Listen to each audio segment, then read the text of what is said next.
Genesis chapter 4, the birth of division. The story turns outward. From the inner garden of harmony now arise two inner forces, Cain and Abel, the children of grounding and desire.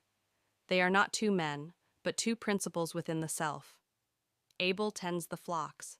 He represents the gentle, surrendered side of being, the intuitive heart that lives in trust and offering. Cain tills the soil. He is the active, striving force of will, the part of us that works, shapes, and desires recognition. Both seek to connect with the source of being. Both bring offerings, two ways of approaching life. Yet the offerings differ in spirit. Cain gives from striving, hoping to be seen, measured, affirmed.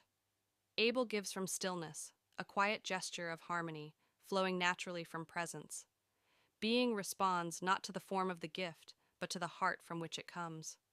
When Cain, the striving self, feels unseen, jealousy awakens, the first wound of comparison.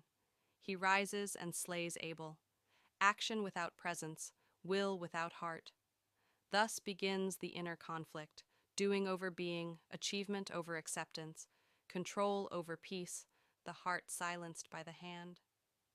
The voice within speaks, "If you do well, will you not be lifted?" But if not, sin crouches at the door. Its desire is for you, but you must master it. This is the eternal warning. Awareness must guide instinct.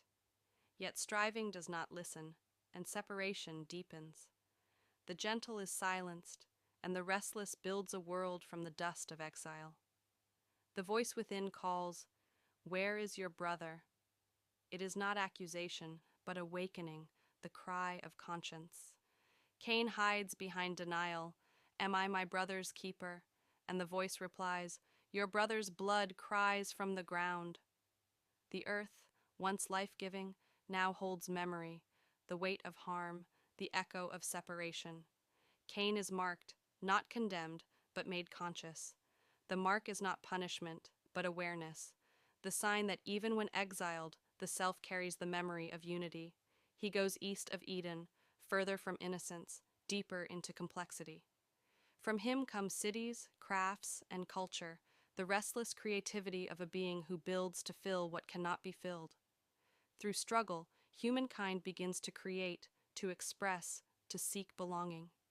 Even in exile, life multiplies, the spirit finding new forms through its own ache.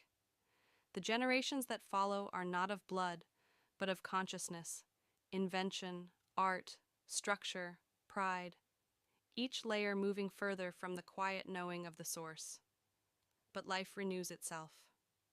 From within the same longing that once fell into separation, a new seed is born. Awareness reawakening as balance. This seed is Seth, the principle of restoration. Through it, the human heart remembers to call again upon being. Through renewal, the journey continues, not back to Eden, but forward toward conscious harmony. Genesis 4 is about what happens when comparison enters love. Cain and Abel are not two people outside us. They live within us.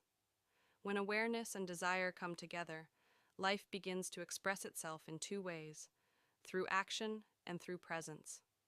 One side strives, builds, and works to shape the world. The other side rests in trust, offering without expectation. When striving seeks recognition and does not receive it, frustration arises.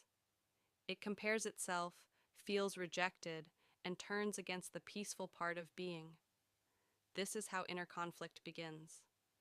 The struggle between doing and being, control and trust.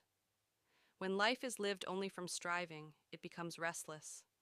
It creates systems, achievements, and pride, outer success that hides inner emptiness. Yet beneath all this activity, the longing for wholeness remains.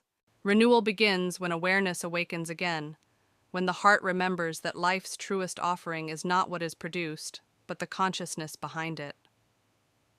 The rebirth of harmony comes through remembering the source within.